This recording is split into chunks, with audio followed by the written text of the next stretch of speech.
quite on yet.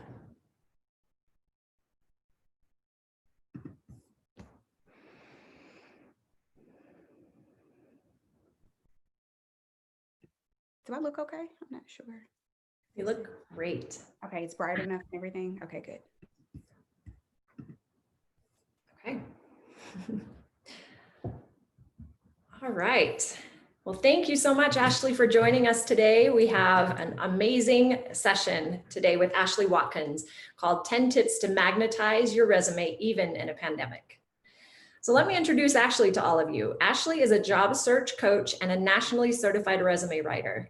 She partners with frustrated job seekers to teach them leading edge job search strategies for overcoming networking anxiety, articulately communicating their career stories, those are hard words, and confidently showcasing how they add unique value to potential employers.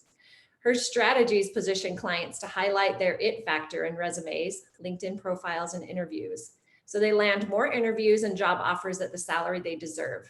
If you're underpaid, frustrated, defeated, or overwhelmed, Ashley is the expert that you want to engage with. We're so thrilled to have her here with us at the Get Hired Summit today and for this session. And if you want to get in touch with Ashley, I will leave her website link in the comments. And please be posting questions as the session goes, and we'll leave the last few minutes at the end to answer some of those. So for now, I'm going to turn the time over to Ashley. Thank you so much for having me today. And I'm excited to present about resumes because everybody needs resume help right now, considering the climate of our country and actually the world in general. And I'm here to share some tips so that we can get you back to work or actually in the job that you want to spend the rest of your career in. So let's get started. So I'm going to switch over and share my screen here.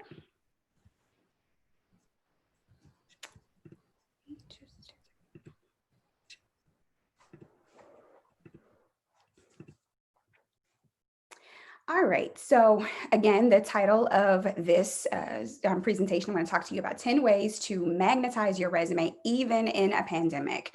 I get a lot of people that reach out to me the majority of the time, and they're not really sure what to do because maybe they haven't had to search for a job in a couple of years. Maybe they've been in their current job for 10 to 15 years and they want to switch to different careers, and that it's all possible, whether it's the pandemic or not. So let's get started here. So again, I'm Ashley Watkins. I'm a nationally certified resume writer, and I'm also an online LinkedIn strategist as well. So I do help people with their resumes, cover letters, LinkedIn. I was a corporate recruiter for about 15 years before I started my business. So right now I want to focus on some of the strategies that I use to help my clients get back to work so that they don't feel undervalued or underpaid. So the first of the 10 tips is what you need to do before you start writing your resume. You want to start with the end in mind. So first you do a self-inventory. You find out what are the things that are great about you. What are the things that you like doing? What type of job do you want? You do that discovery work first and you work backwards from there. So really truly think about what it is that you want to do. What does that target role look like? What do those target companies look like before you start even, editing your resume, tailoring it to a job posting, whatever. You want to find out the things where you offer value. I usually ask questions of my clients before we even start the writing process. And that's, I want to know who you are, what you do, and then how you add value. And then we build everything around that so that you're always speaking that employer's language. Then the next step, you want to try to, identify those roles that you want. Is it a full-time role? Is it a leadership role? Is it in marketing? Is it in accounting? What is that area of expertise that you want to exhibit to employers to, land that next job or to get a higher paying role? And then you want to research that target company. You have to do all of this pre-work before you start your resume, because you're building your resume as a marketing tool that will help position you to, showcase what it it is that you can do for those employers to help, increase their value, to help them, to impact their bottom line in some sort of way. So everyone has that it factor, but you can't exhibit that to or present that to an employer until you figured out this pre-work first. Then you want to, pinpoint that UVP, and what that is your unique value proposition. So what is it that you do differently than anybody else, whether they have the same education as you, the same types of position as you, you're still unique. So there's something that you do and you do it very well. So definitely think about those things before you start. So that's step one. It's always starting with the end in mind. The next step, you want to study the target job posting. So you find a job posting, whether it's LinkedIn or Career Builder or Indeed or whatever, you find those, that target job posting, and you definitely want to read it word for word. Don't just skip to the experience section. Don't just skim through the responsibilities. Really let yourself, immerse yourself in that job posting. Understand each and every bullet. You need to get the head nods when you're reading the job posting. So when you're going through number one, number two, number three, you should be nodding your head. Yes, I've done that before and I've done that well. And be thinking about examples of the ways that you can actually, present yourself of value by doing that particular thing, that particular task or competency or project or something like that. Then you want to look at the requirements. What is required? Is there a certain number of years of experience that you need to have? Do you need to have, a certain type of degree or a certain area of competency? And you'll look at those things, and that's where you'll go through the job posting and still, and try to identify those keywords. When we're looking at the applicant tracking system, it's important that your resume contains the keywords that are listed in the posting so that you increase your likelihood of getting an interview. So the way you identify keywords in a posting, when people are like, well, what are keywords and how do I find them? Those are the words that, they're typically nouns. And so it may be something like an area of focus. So if you're an accounting person, some of the keywords for an accounting role would be accounting. The actual job target or the job title is a keyword. You'll also look at what that job will do. So it may be general ledger, maybe it's balance sheets, maybe it's reporting or something like that. Those are keywords that you will identify in the posting. So if they're asking for a specific type of degree and say they want something so since we're talking about accounting, they wanted a person with an accounting degree, right? So you want to make sure that if you're listing your degree, that you're not just saying, oh, I have a BS degree or I have a bachelor's, that you're listing what your major actually was so that you can pick up on that particular keyword. So keywords are very important. I do coach clients not to focus too much on the applicant tracking system because there are other ways to get a job. That's only one piece of the puzzle. But this is definitely an important area, whether you're sending your resume directly to a person or you're applying with the applicant tracking system. Keywords are always important because they're letting the reader know, the reader of your resume, understand what you do and saying, okay, well, I need someone with this type of experience. Now I'm looking at this resume for that type of experience. So that's why keywords are so important. All right, so the next thing you want to focus on for your resume is the top 1/3 of the resume. So the top 1/3 is, so think about if you have just a standard 8x11 sheet of paper, you have your resume printed out, fold your resume. So anything that is above the fold, that's going to be the most important information. But that very top 1/3, you think about how you fold a letter in 3 parts. So that top 1/3 is the most important information. So the relevant information goes above the fold. As much relevant information as possible. And then the top 1/3 of that is where you get the most bang for your buck, because that's where the recruiters decide whether or not they want to read further. So what's in the top 1/3? Your contact information is there. So you want to make sure that that's clear, it's correct. I can't tell you as a recruiter how many times I contacted someone, the email address was spelled incorrectly. Nothing was right but the name, and sometimes the name even had typos in it. The phone was disconnected, or maybe the number had been changed or something like that, or it kept going straight to voicemail. The voicemail box is too full, so you want to pay attention to the contact information portion. Don't forget, even when you're proofreading, pay attention to the contact information on your resume.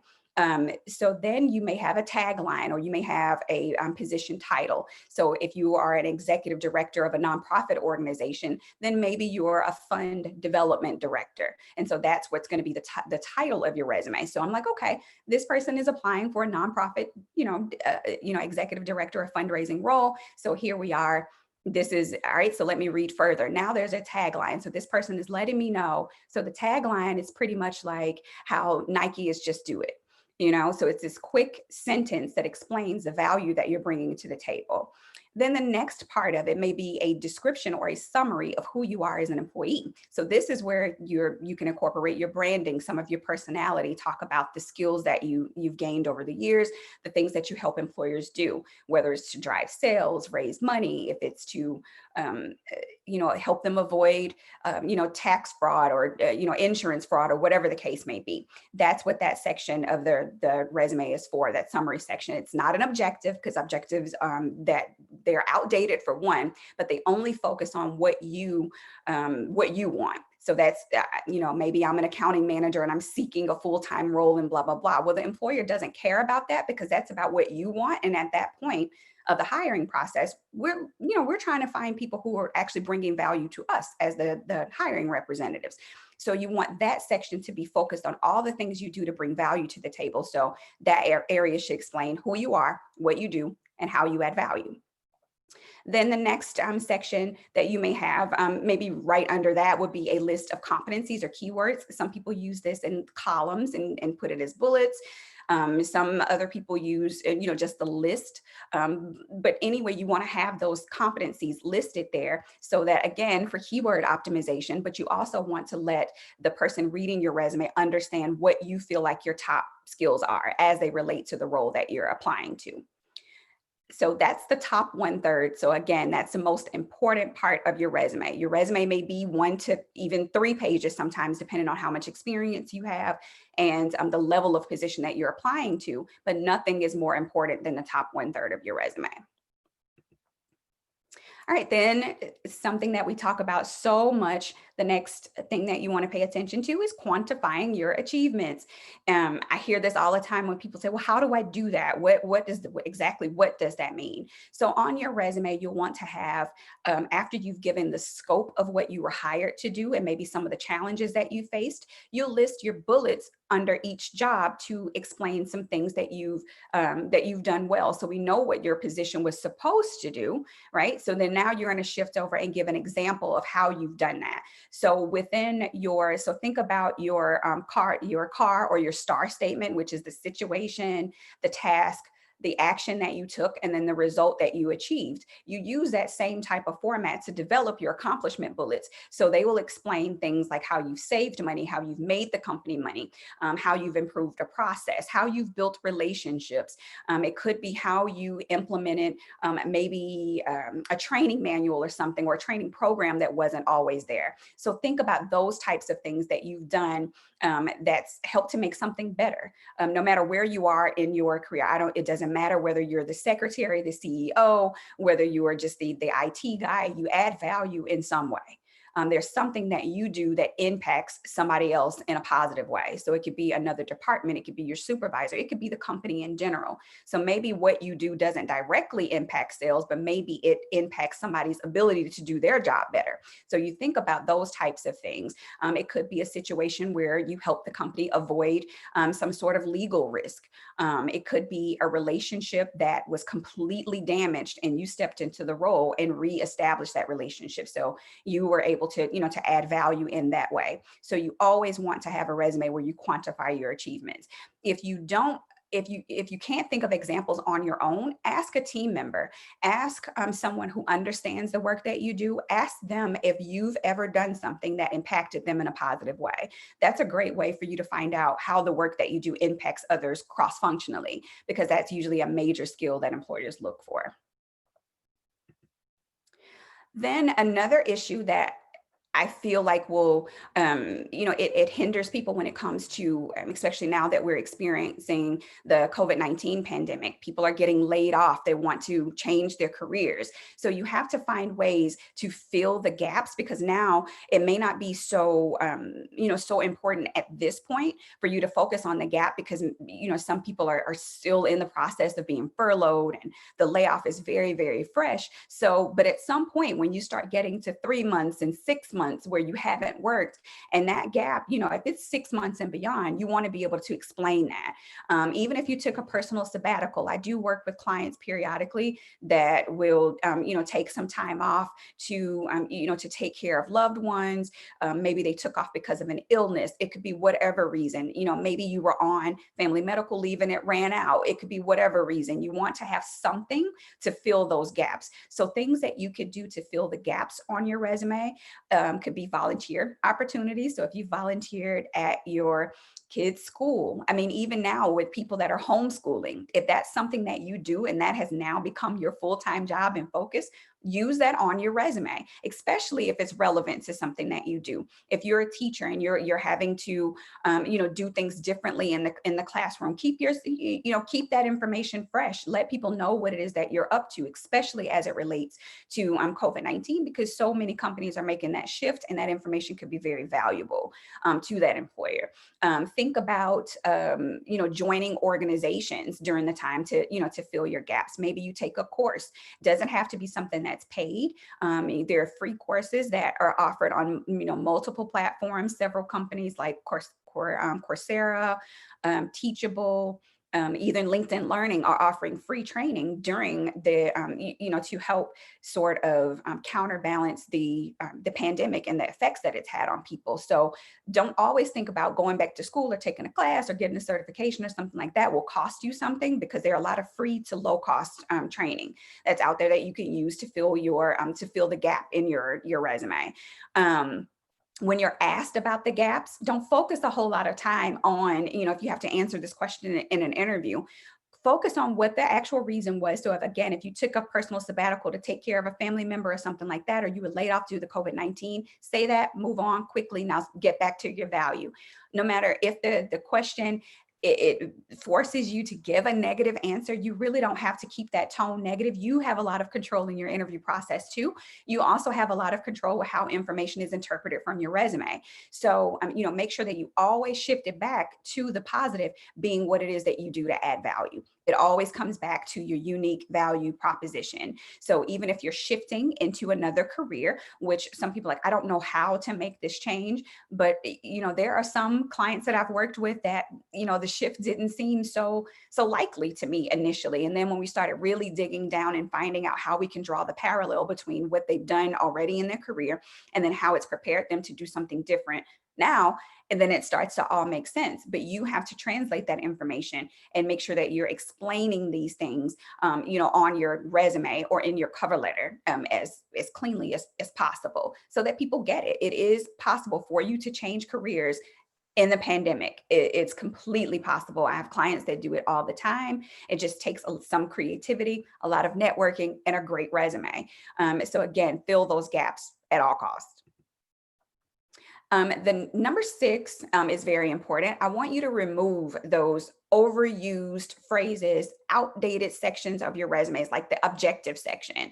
We're not using objectives anymore. That's early 2000s. We're shifting right now into summaries, executive profiles and things like that. If you're using terms like responsible for on your resume, you want to go ahead and remove that, because nobody cares what you were responsible for. We care about what it is that you do and what it is that you've done to impact the company's bottom line, to add value, and those types of things. Responsible for screams that you may have copied and pasted your descriptions of your jobs directly from the job posting or the job description, and that doesn't really talk about how you uniquely how you've done something. It also doesn't account for the things that you do above and beyond your job description. I know there's a couple of times that I've read through my job description and I'm like, I don't do do this. This is not something that I do every day. So why is this on my resume? Or why is this on my job description? So I definitely didn't want to then take that information and put it on my resume. So think about why that's not a good idea is because anybody who has your position will definitely have anybody that has your position will have they'll have this information here. I'm sorry, here, my screen has done something. Okay, yeah, sorry about that. So, you definitely have to pay attention to, if you helped a coworker do something, if you've, picked up the slack for your boss who really doesn't do any work, your job description doesn't account for that. So if 5 of you have the same job title, same job descriptions, you don't have the same work output. So that's why that's important. When you're putting soft skills on your resume, don't overload the resume with things like multitasking and team player and stuff like that. You want to demonstrate how you've worked with the team, demonstrate how you've worked on multiple projects at the same time, and then share the result that you achieved from that. You also don't want to put references on your resume unless you're specifically asked for that. I know some people are applying for federal opportunities, and a lot of times they will ask for references to be listed on the actual document. Typically, that information doesn't need to be there, and there's a couple reasons why. For one, it's no-brainer information because, of course, if you want the job, you're going to provide those references if they ask you for them. So that's one scenario. The next scenario is that with every job that you apply to, because a lot of us have different things that we can do. Like for me, for instance, I'm a resume writer. I'm also a job search coach. I speak. I also I have experience as a recruiter. But if I'm applying for those particular roles, I need my references to understand which roles they're providing the reference for. So you want to be able to notify your references ahead of time and get permission, and then also remind them of some things. It's okay to coach your references as to what to say when somebody calls them about your performance or whatever the case.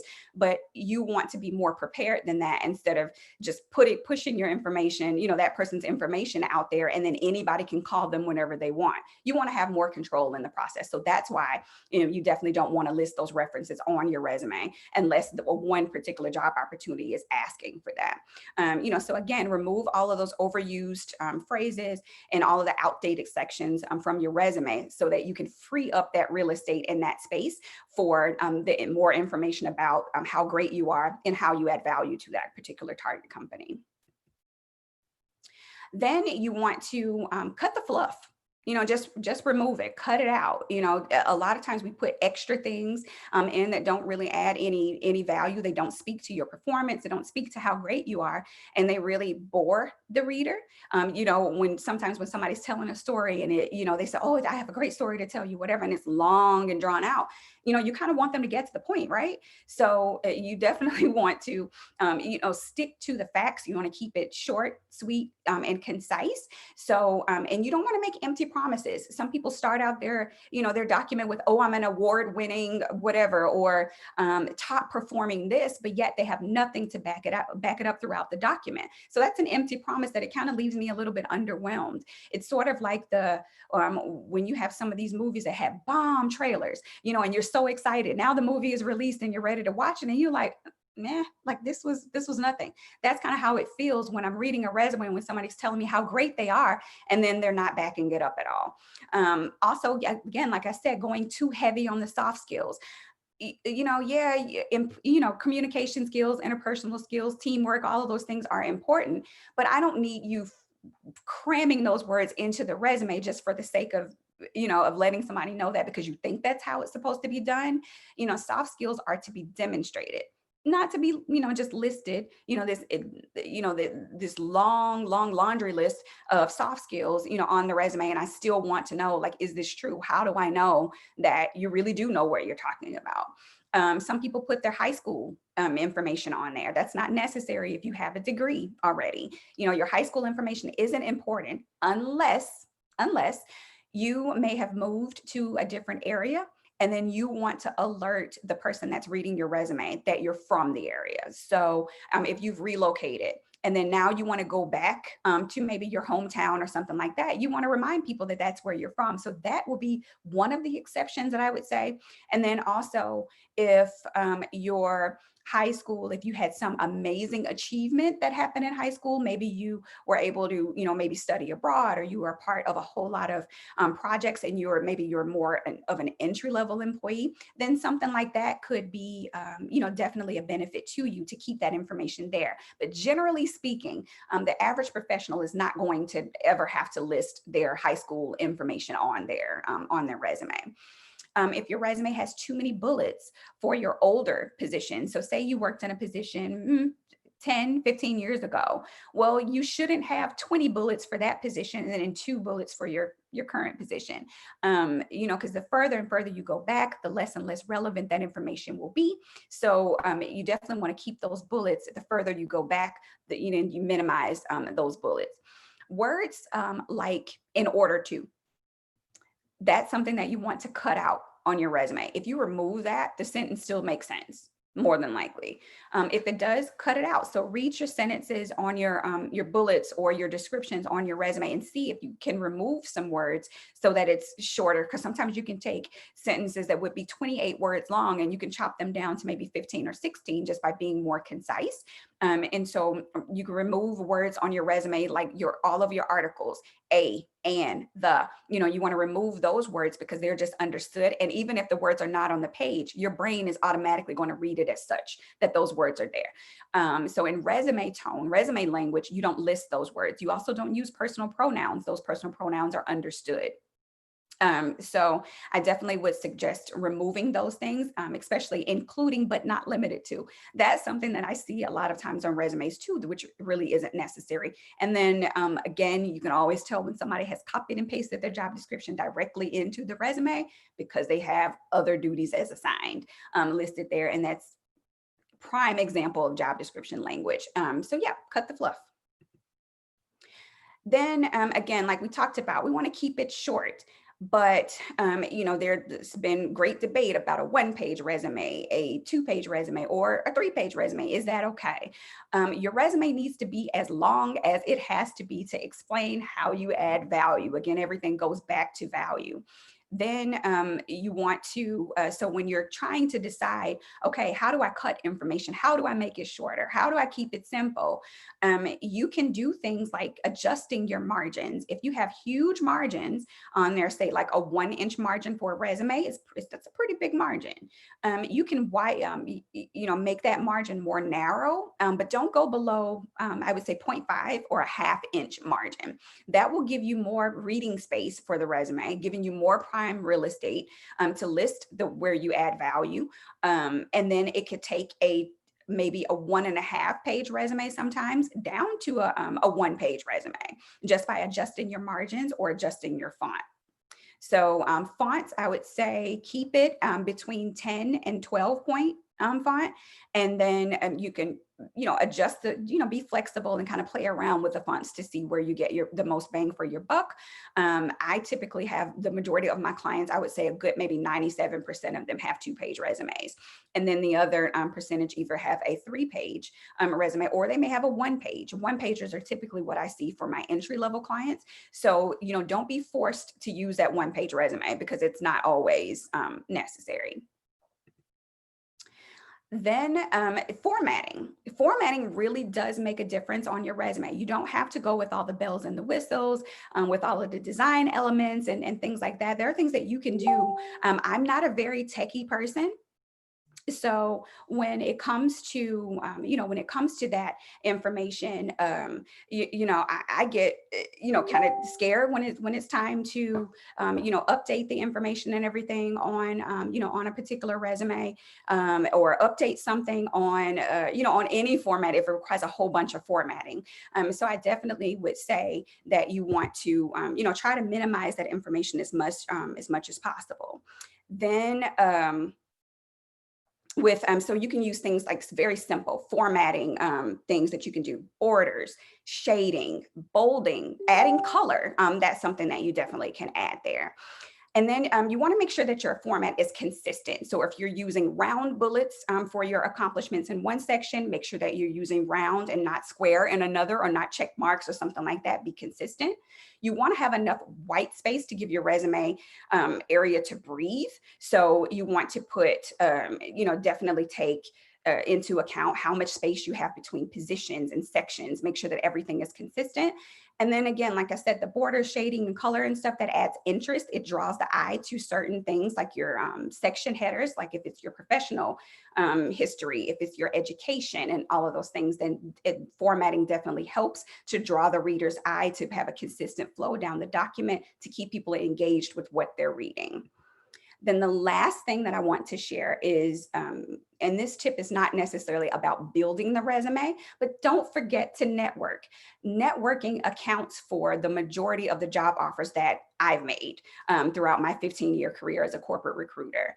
You want to engage with people who can not only offer you the job, but that can connect you to people who can offer jobs. So some people say, well, I don't want to connect with her. She doesn't make the decision. So I may not reach out to her on LinkedIn or whatever platform, but that person may have a connection to someone else who can make an introduction for you, and then you get referred for the opportunity. So some stats that I found that help to solidify why it is you need to network to get your resume in the hands of the right individuals so that you land those dream jobs is 122 million people received an interview through LinkedIn. 122 million people. So if you're not on LinkedIn, you're missing out. That's an opportunity to get your resume. Once you've done all of these things in step 1 through 9, this is an opportunity to get your resume in the hands of the right individual. That's what gets you the job. And then over 35 million were hired by a person that they connected with on LinkedIn. So always remember to network. And I bring up LinkedIn because it's a free platform. It's very easy. People get jobs that way. It's the first place that I went as a recruiter to get a job, to fill a position. I've landed a role. Before I started my business full time, my last role was because someone found me on LinkedIn, and that's because my LinkedIn profile was optimized for a recruiting position for roles in HR.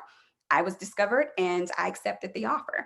It was a pay increase, and everything. So don't be afraid to network. Don't be afraid to network at all. And so I just wanted to share that with you. I'm going to open up for questions. So let me know what questions you have. I'm going to look at the chat box to see what's going on.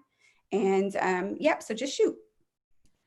All right, Meredith, or excuse me, Ashley, that was funny.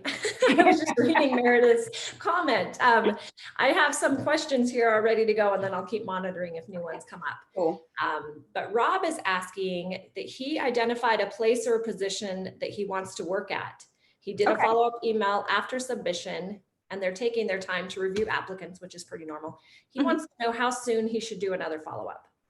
I say follow up every 5 business days, unless they give you a specific time to follow up. So usually there's a lot of things that are happening in the background when there's a hiring process. I typically, as a recruiter, I would, get things done really fast because everything's right there in my inbox. I'm, talking to candidates, but my hiring managers are now working on their own roles, but they're also having to pick up the slack for the role that's open. Okay, so there's a lot of moving pieces. Then that hiring manager is not always the final decision maker. So that person may be then waiting on somebody else. So right now you've got 2 to 3 people that are waiting, on somebody else before they can get their job done, right? So give people time to, I know you're anxious and, and everything, but right now with so many people out of work, so many people furloughed, there are always, things that are out of your control, meaning that you can't control that 200 other people apply for the same role, or 300 people are, apply to it, or even 1,000 if it's one of the, a major, type of company. So just be patient. But I would say if you want to play it safe, if you want to say 1 week, okay, cool. So if it was Monday, go Monday week, and if you want to make it, not seem so, I guess, rigid and strategic, just go, do it every 8 days, whatever feels good to you. But I would say no less than 5 days, unless they've told you I'm going to follow up with you by Friday and it's Wednesday. Friday has come and passed. Now it's okay to follow up. Okay, awesome. Emails get lost. People, sometimes I click on an email or a text. I'm bad about that. I'll click on it, mean to, to respond right then. And then I start doing something else. And then I think about, oh crap, I forgot to, respond, or I forgot to do that. So be very forgiving of yourself for not getting the jobs that you want and for being, for getting rejected or whatever, but also be forgiving of others who are also dealing with a lot of things. So yeah, so that's what I would say. Next question. Okay, thank you, Ashley. Shayla asks, how do you quantify building a relationship? You don't. And quantifying doesn't always have to be a number. So say for instance, the only way that you can really quantify those relationships is with like maybe a satisfaction survey, but not all companies do those or have that data readily available. So even in the fact that you went in and say the relationship was damaged, and then you had to come in when you started in the role and you reestablished that relationship, or you salvaged that declining relationship, that's quantifying, because you're saying this is the result of it, this is how I did it, and then you go into explaining. So it could be that you reestablished declining relationship by doing whatever the case, whatever it was that you did to do that. So yeah, you don't put numbers to that. Like happy, if somebody asks you how, are you happy today? Or does this person make you happy? You can't really put a number, to that. You could try just for reference purposes, but it won't be accurate. So don't always be forced to put numbers where they don't make sense. Awesome. Thank you, Ashley. Jeff asks, is it essential to have dates listed at all on your resume? This could avoid showing gaps. Is that a good or a bad idea? It's a bad idea if you want to remove your dates, because if you're removing something, we're going to always think that you're hiding something, but you're trying to hide the gap. So you're far better explaining that gap, or filling that gap with some sort of activity, whether it's school, again, volunteer opportunities or what have you. If you've done nothing, then I advise you to do something. To register for a course, go to some, log on to some Zooms and get some training in there some sort of way. So, you won't be scrambling, having to explain, and it doesn't make sense. But you use your cover letter for that too, to explain what happened in that gap. But the dates are essential, not only because the person reading the resume is trying to gauge how much experience you have with something, but it's also important for the applicant tracking system.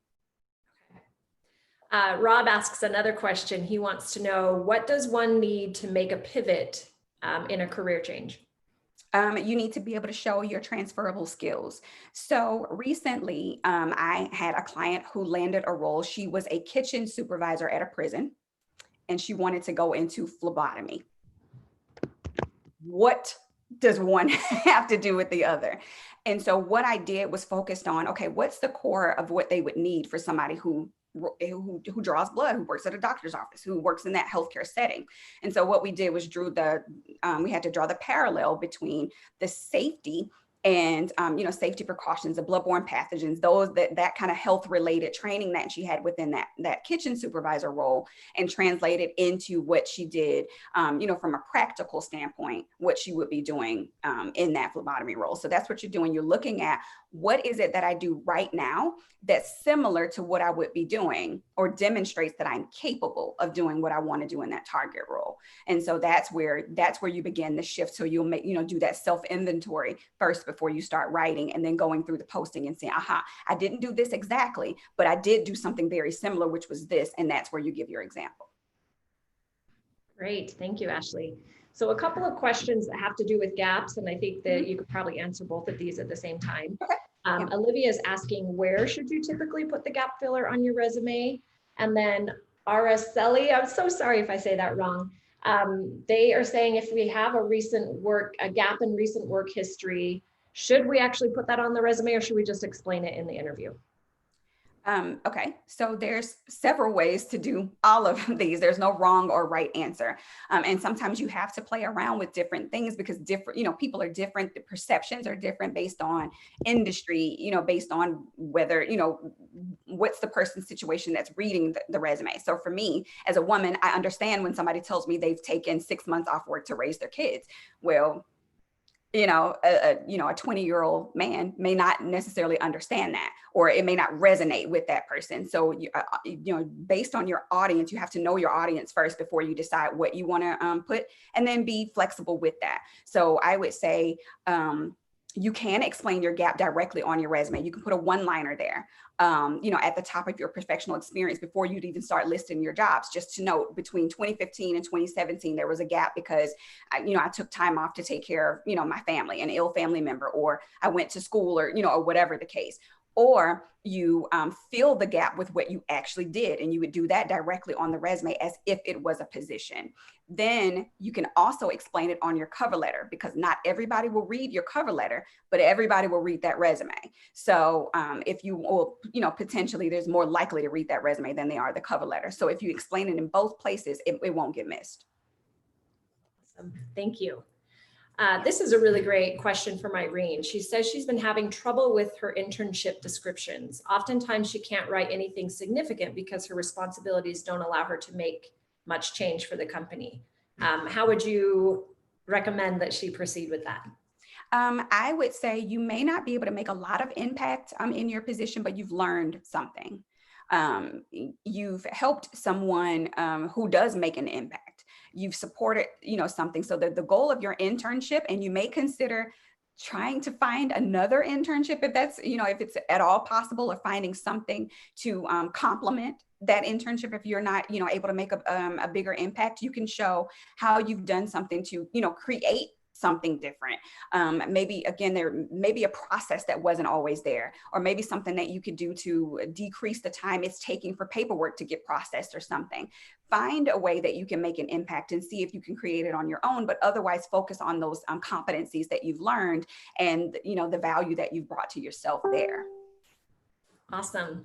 Now, I think we only have 1 minute left, so this will probably be our last question. I'm sorry we weren't able to get to all of them, but there were a couple of questions about ATS and percentages of words and extra lines, and how's that going to affect your resume actually popping up as a potential candidate? Okay, so there are thousands of different applicant tracking systems, so there's no one rule that applies to every system. When you write your resume, don't focus on a score. You can use different systems to gauge the keyword match from your resume to the posting, but that's there just to that is not Bible. That's not written in stone. You need to make sure that you're using that as a guide, not as the end all be all. So don't focus on a number. Don't focus on whatever. Applicant tracking systems are not going to get you interviews. That's the least effective way to get a job if you're doing that and nothing else. Applying online and doing nothing else. Networking is going to increase any score that you could ever get in the applicant tracking system, because a lot of times you can network and bypass that. Networking is reaching out to somebody who has the ability to get your resume in the hands of a hiring official and land you an interview. That's what networking does for you. The applicant tracking system can never do that. Very good. Thank you, Ashley. So the very last question, I know there's still a few questions popping up here and we don't have time to answer them, but tell us where people can connect with you. What's the best way to do so? I'll look at that. Yes. So you can connect with me on all social media platforms. Most of them are at Right Step Resumes. The Twitter is not a typo. There is no E in step on my Twitter handle, but you can find me. Basically, if you just type in Ashley Watkins on any of the platforms, you can find me like that. You can call me, email me, or visit my website and sign up for a consult directly on that page. But yep, all over social media, reach out to me, connect with me on LinkedIn. Just let me know that you were in this training, and I may have a surprise for you. So just reach out to me and connect. I would love to answer any additional questions that you have. It may take me a couple days to get to it. But yeah, connect with me here. Very good. Thank you so much, Ashley, for your time today. Thank you everyone in the group for your fantastic questions and for attending. This has been a really excellent session, and I hope everyone is continuing to join other sessions throughout the Get Hired Summit. That today's our last day. So thank you all so much and have a great weekend. Bye-bye.